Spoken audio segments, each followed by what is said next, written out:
Hello, and welcome to another Talk Norwich City video. We're trying something different today. It's called The Insight.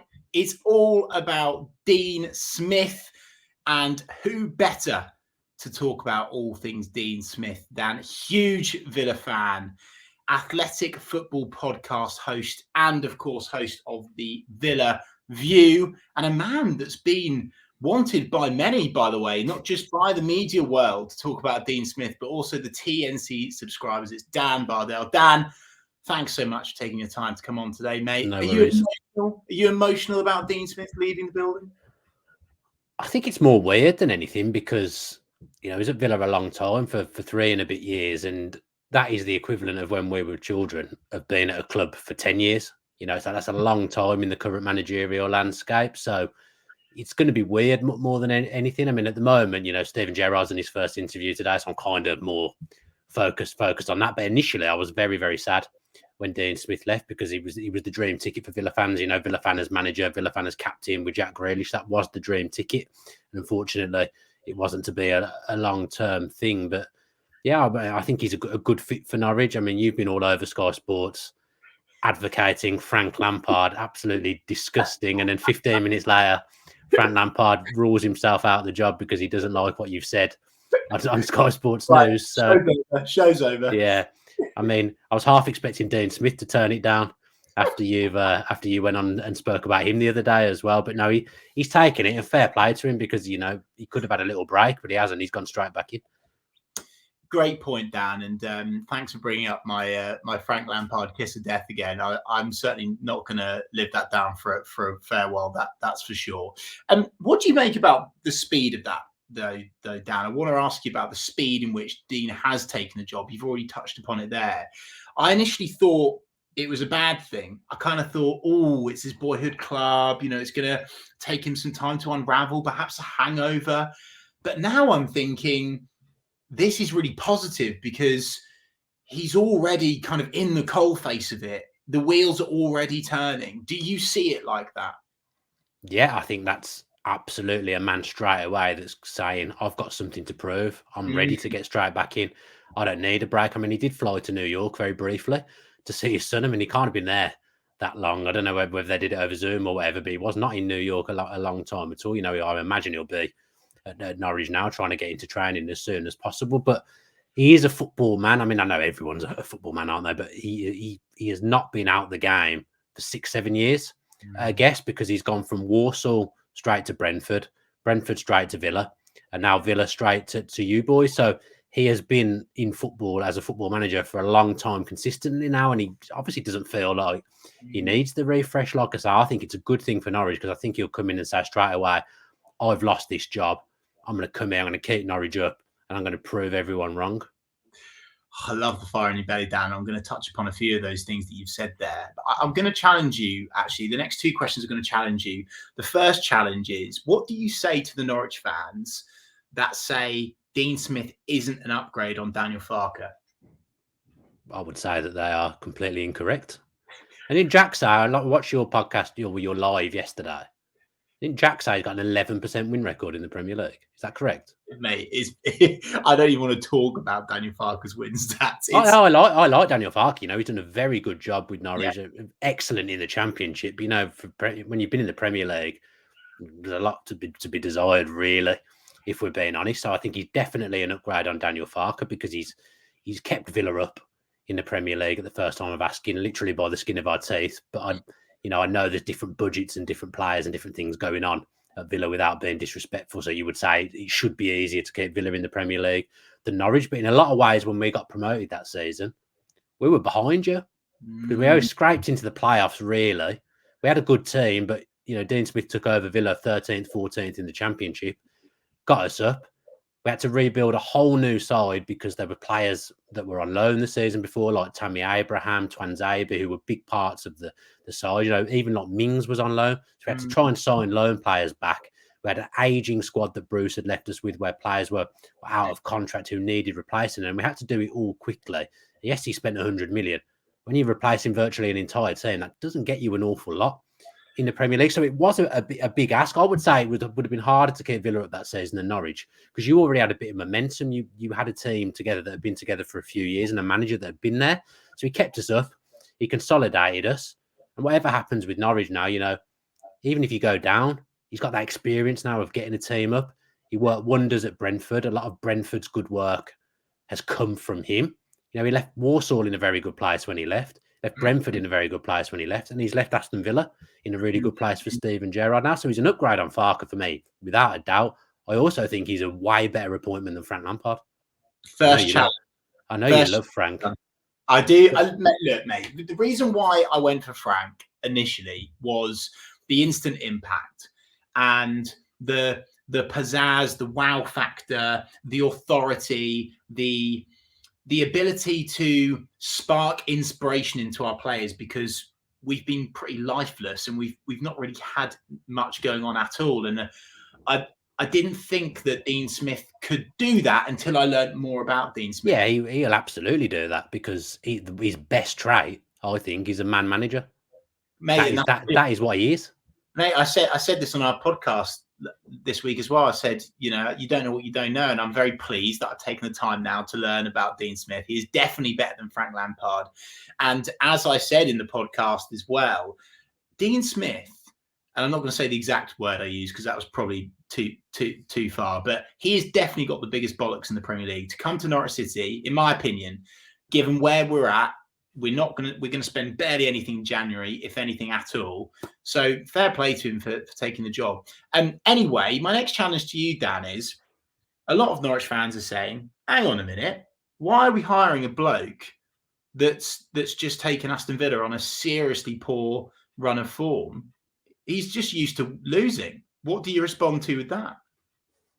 I think there's a lot of factors at play as to why we've lost five in a row, really. We've had, honestly, I know it sounds like an excuse. The injuries have been unbelievable. People travelling around the world. I mean, the South American players coming back the day of games and then playing. We just haven't been able to get a settled 11 all season. And we were getting worse. But sometimes you just need a fresh voice. I think Villa probably were at the point where they needed a fresh voice. As I say, 3 years is now a long time for players to be listening to the same voice. Yeah. The same at Norwich, isn't it? Was it Farke 4 years? Yeah, sometimes you just need a different voice in there, someone with a bit of different ideas who'll just come in and tweak things a little bit. The basis might already be. I think the basis is there at Villa. I think there's a decent set of players at Norwich. I was doing some reading yesterday on Michael Bailey on The Athletic, because quite naively, I just, Norwich have come up again, and I've sat there and thought, that's exactly the same set of players as last time, the same manager. And actually, when you look into it, it isn't. But for some reason, Farke hasn't been picking a lot of the players that perhaps the Norwich fans wanted to pick. Dean Smith will come in and he'll probably pick those players because he wants to play attacking football. I know Daniel Farke wants to play attacking football as well. I think Dean and his staff have probably got a bit more idea on the defensive side. We are going to get to that, Dan. Actually, I want to talk to you about tactics, about style of play, about players that you think could benefit from Dean coming in. But before we do that, I want to just ask you a couple of fluffy questions, if that's all right. I want to ask you about your favourite Dean Smith moment and your Dean Smith low light. Okay. Favourite one is the 10-game run into the playoffs. To win 10 games in a row when your season looks over. We were doing podcasts and saying, the only way we're going to qualify for the playoffs is if we win 10 in a row. And it just sounded absolutely impossible. We were crap at the time as well, absolute garbage. Grealish was injured. And then Grealish comes back. Smith makes him captain, which was a really, really inspired decision. Yeah. And then between them, winning 10 games in a row in the championship is a slog. The championship is hard. I'd argue it's a lot harder to win 10 games in a row in the championship than it would be anywhere else. Trust me, I know it's a slog. Yeah. So to take Villa on a 10-game run, the momentum that we had there in the feel-good was absolutely incredible. He created a really good first 11. He consistently picked that 11. There might have been the odd change here and there. I think Conor Harahan and Whelan pretty much rotated, but the rest, it was the same 11 every week. And he just took us on a journey, and it was such a happy time to be a Villa fan. The atmosphere was incredible. So that was definitely my favourite. More than keeping you up, Dan? Probably, yeah. I think, yeah, celebrating relegation is a little bit small time. I think it's a little bit, isn't it? When you say players in the changing rooms taking the fuss, I sound a bit like Roy Keane. Yeah. I mean, don't get me wrong, we looked dead and buried. I was absolutely chuffed that we stayed up because even with 3-4 games left, it just looked impossible. I think we're 8 points adrift with 4 games left. Yeah. And you finish at that point, aren't you? You're going into the championship, and somehow he pulled us together and got us out. So, but that 10-game run, that was special because it had been a slog being a Villa fan for a long time. At that point, we'd been rubbish. Being in the championship was not something I ever enjoyed or ever expected to see as a Villa fan. And I know that sounds arrogant, but it just wasn't something that I ever thought would happen to us. So, and we've been rubbish. To get us out was amazing. Yeah, you shouldn't have been in the championship. And both of those points of music to my ears, actually, Dan, music to Norwich fans is for sure, because for Dean Smith to be able to take a team on a 10-game unbeaten run full stop is great. But particularly because you were shite before that, that's fantastic. And the fact that he's kept you up when seemingly it looked so unlikely. Oh, it was dead. Yeah. That's such good news from a Norwich City point of view. Like, everyone's written us off. And I'm getting a lot of noises from Villa fans, including yourself, that he could do seemingly what seems the impossible. So that's great news. Dan, a low light under Dean Smith. If you were to take your Dean Smith glasses off, I know that you love him, but what's disappointed you about Dean Smith during his time at Aston Villa? Now, the last 5 games really would be the low light because it came from nowhere. You win at Old Trafford. We'd beat Everton 3-0 at Villa Park the week before. We were looking good. Yeah. Everyone was excited. A new team with no Grealish, but I was sat there thinking, maybe it's not a bad thing that Grealish has gone because we look a bit more of a team now. Mm-hmm. We lost to Spurs away, which that can happen. It was a terrible game. Both teams were poor. How we lost to them, I do not know. They're awful under Nuno. And then the next game, you're 2-0 up against Wolves and absolutely cruising, about to go top 6-7 in the league. We're 2-0 up, and suddenly you just concede 3 from set pieces in the last 10 minutes of a game from nowhere. And from then on, we've just collapsed. We've not recovered from that. Lost the next 3 after that as well. So that's 5 in a row. And that would be the low light, really, because it didn't really look like he knew how to get us out of it. I think he probably would have done, given a bit of time, but he started changing formation. His last 3 games, we played 3 different formations. He didn't really seem to know his best 11 at that point. Players were rushed back from injury, trying to bed people in. I don't think we bought Ings, Buendia, and Leon Bailey. And then there's Watkins already there up front, who's a great striker. I don't think there was any system that was going to get those 4 in the same team. I just don't think it was there. And he was trying desperately to do that. There's a great tweet that says that Emi Buendia has now got 2 managers sacked because Dean couldn't get the best out of him, seemingly. Would you agree with that? I think Buendia's got to look at himself a little bit because he looks a little bit lost at times. I don't think he's been played in his best position. He's played a lot of times as a number 10. And when he's there, he just looks lost. Really? He's just lost in the game. Yeah. I thought he looked like the kind of player who would be a good number 10. Yeah. But his best game was when he played on the right against Brentford. He scored. That was his best game, really, on the right, coming in and floating around. But playing as a number 10, he's just looked lost. And he's looked really lightweight, I've thought. But there's obviously a good player there. Obviously there is. I hope there is because we spent a load of money on it. But cheers for the money. There should be a good player there. He'll do well under Gerrard, I think. Yeah, no, I suspect so. I think that Emi will just take time, but there's no doubt that he's an absolute world-class player and he will get there. Dan, let's talk about tactics now. What sort of formation are you expecting Norwich City to play? Is Dean Smith going to go for his tried and trusted 4-3-3, or will it be something different? He loves a 4-3-3. 4-3-3 is his favourite formation. That's the formation we've probably played for 70-80% of the games. Okay. In his 3 years. So I would think he would stick with that because I think it kind of gives you the best of both, doesn't it? You've got that solid platform. You've got a defensive midfielder sitting in front of the back 4. He'll go 4-3-3. You'll know more about the makeup of the Norwich side than me, but Cantwell will come back in on the left. Rashika on the right. He nearly signed for Villa. Rashika. He was actually at Villa Park for a pre-season friendly the week before the season started, I think. I've been told this story. Last summer. Really? Yeah, we were heavy on him. He's been linked with Villa for ages before he ended up with you. I knew he was linked. I didn't realise he was that close. This is what I've been told, and it was all set to be done. And then at the last minute, he changed his wage demands, or his agent changed his wage demands to something ridiculous, and we just pulled out. Wow. But he was someone we really, really wanted. So Dean Smith would have been part of that. I was going to, and actually, Dan, I was going to ask you about that. I was going to ask you about Mila Rashica, and I was going to ask you about Todd for that exact same reason, because Dean Smith has wanted both of these players, and now he's got them both. So yeah, I feel like and I've read a lot of tweets from Norwich fans already saying, I don't think they'll go in straight away. But I'm getting a lot of energy from you now that actually you think that both of those boys are Dean Smith players and they'll start. Well, who else would play there? I'm trying to think who is better than them to play there. Well, mate, we've chopped and changed our players around so many blooming times recently. Sargent play off the right, but it's not really his best position, is it? I personally don't see any reason why Todd and Milo shouldn't be straight in that team. I thought it was insane that they weren't playing football under Daniel Farke. I really thought it was insane. I mean, Campbell should be the first name on the team sheet from the outside looking in. Everyone says that. Yeah. I mean, he did wonders for Grealish as well on the left flank. Dean Smith, he moved him to the left. I mean, I don't think Campbell's as good as Grealish, but you can certainly get something out of him. You re-energise him, revitalise him. Campbell's a player who would chip him with 6-7 goals from the left-hand side. Tricky player, skillful player, works hard. Do you think, Dan, that he could almost use his experience with Grealish and almost use that blueprint for Todd Cantwell to accelerate his career like he did for Jack Grealish? I think he'll try. He'll be one of the people that Dean would have identified straight away and saying, I can get something out of this guy that's not there at the moment. I mean, if he's not playing, you're not going to get anything out of him, are you? But he will look at him and think, yeah, he's someone I can work with. He's the kind of player that Dean Smith will like. Billy Gilmour is exactly the same.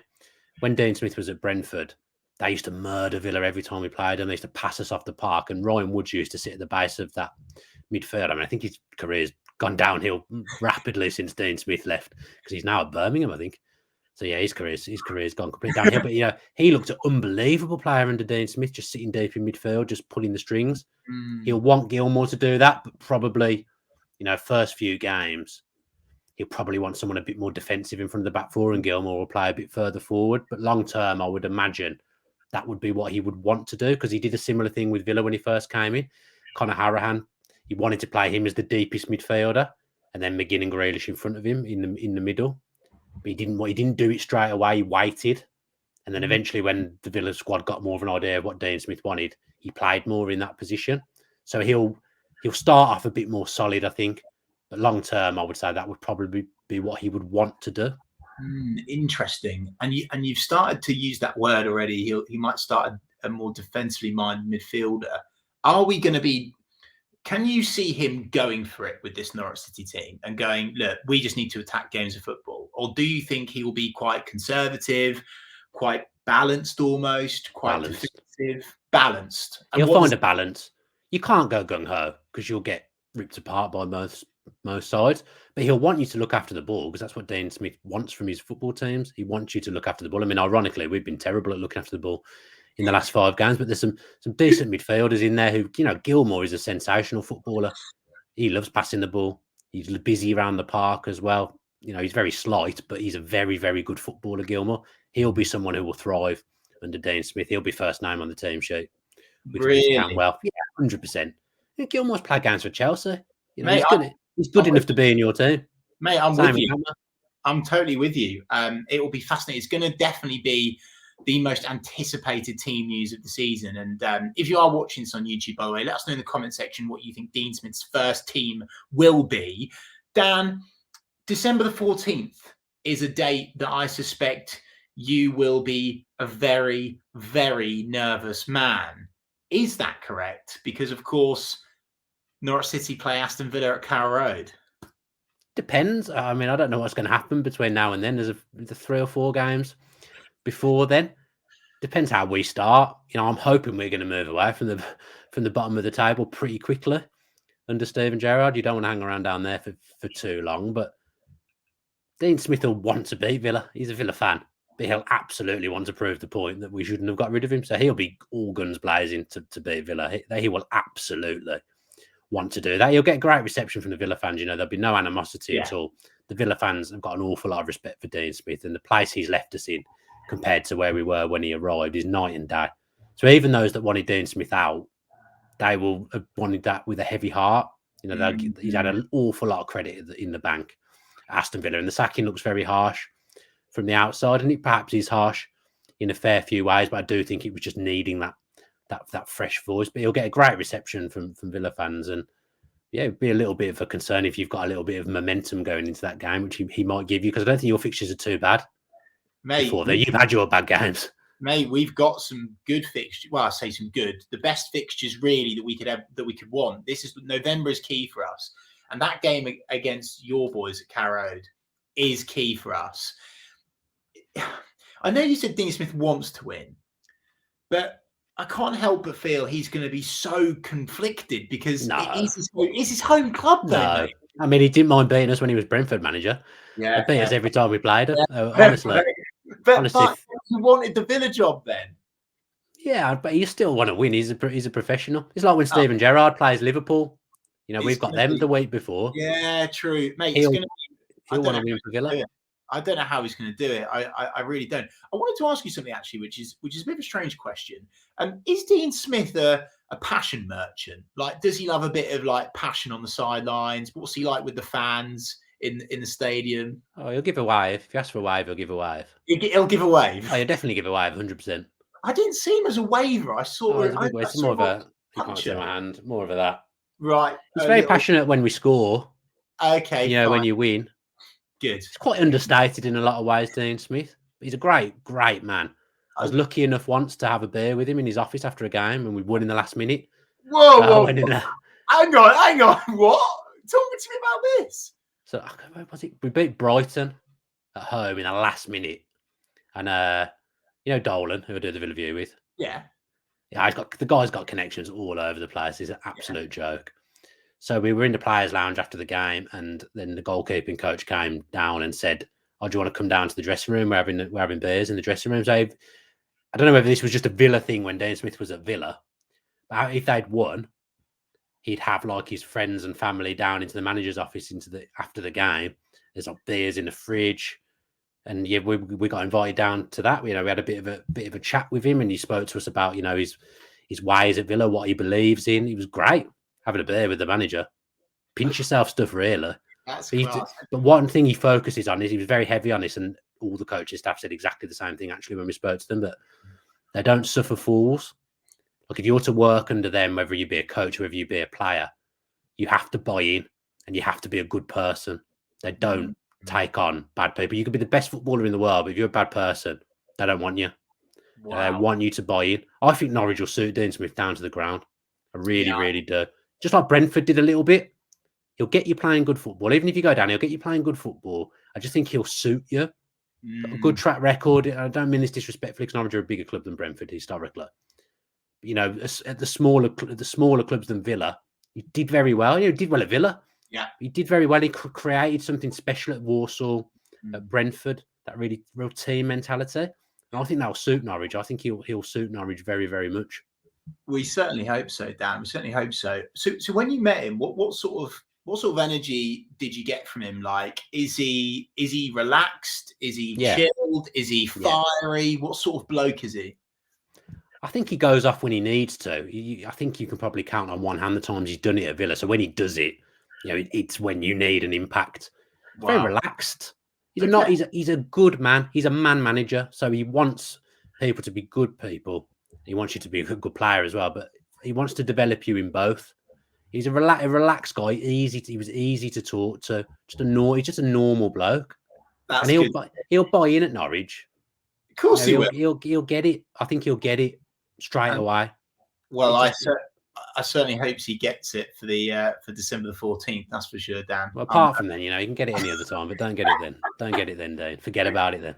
Oh, mate, thanks so much for coming on today, pal, as Anytime. always. Really, really appreciate that. And Norwich City fans, the Dean-olution is upon us. Merry Deanmas, Smithmas, and all of those things. It's going to be a very exciting time. It's going to be an unbelievable atmosphere on Saturday at Carrow. Thank you so much for watching this video. If you've enjoyed it, do give this a thumbs up if you're watching on YouTube. Go follow Dan on Twitter as well. Absolute top man. And anyone for a new manager bounce? Yes, please. I'll have one as well while we're at it. Please. We need one as well. Do you want to join me for a Dino? Yeah, go on then. Dino. Dino.